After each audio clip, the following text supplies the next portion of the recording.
بسم اللہ الرحمن الرحیم۔ خوارج اور حضرت عمر بن عبدالعزیز رحمہ اللہ کے مابین مناظرہ۔ جس طرح دلائل کے سامنے یہ لوگ آج بے بس ہے، اسی طرح صدیوں پہلے ان کے پیش رو خوارج بھی لاچار ہے، جس کا اندازہ اس مناظرے سے ہی ہو جاتا ہے جو ان کے ایک وفد اور حضرت عمر بن عبدالعزیز رحمہ اللہ کے مابین ہوا، جس میں ان کی وفد کو حضرت عمر بن عبدالعزیز رحمہ اللہ کے مسکت جوابات کے سامنے منہ کی کہانی پڑی تھی کہ خوارج کے کچھ نمائندے پانچویں خلیفہ راشد حضرت عمر بن عبدالعزیز رحمہ اللہ کے پاس پہنچے تو اس وقت ان کے مابین ایک مناظرہ ہوا جو کچھ اسی طرح تھا۔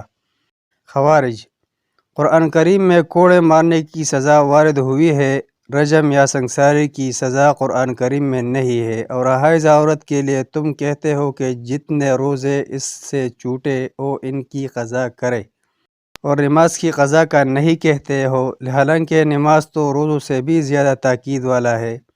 حضرت عمر بن عبدالعزیز: کیا تم صرف اسی بات کو مانتے ہو جس کا ثبوت قرآن کریم میں موجود ہو؟ خوارج: ہاں۔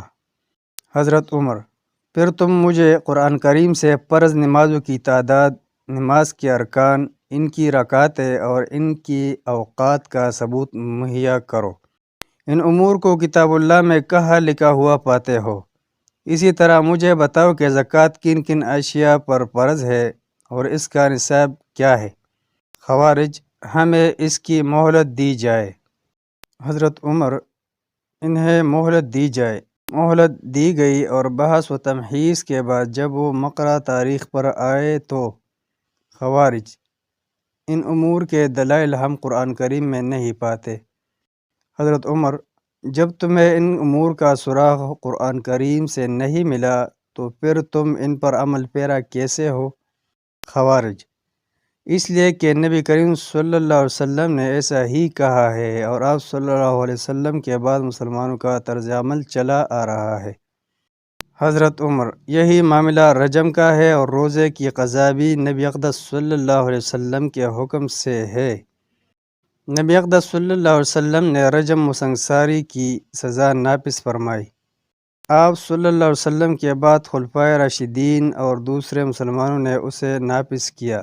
نبی اقدس صلی اللہ علیہ وسلم نے نماز کی قضا کا تو نہیں، البتہ روزوں کی قضا کا حکم فرمایا ہے، اور اس پر نبی اکرم صلی اللہ علیہ وسلم کی ازواج مطہرات اور آپ صلی اللہ علیہ وسلم کے صحابہ کی عورتوں نے عمل کیا، اور جب یہ بات ثابت ہو گئی تو رجم و سنگساری کے بابت ہونے کی بھی دلیل ہے۔ اور اس طرح حضرت عمر بن عبدالعزیز رحمہ اللہ کو اس مناظرہ میں سرخروئی اور خوارج کو روسیاہی کا سامنا کرنا پڑا۔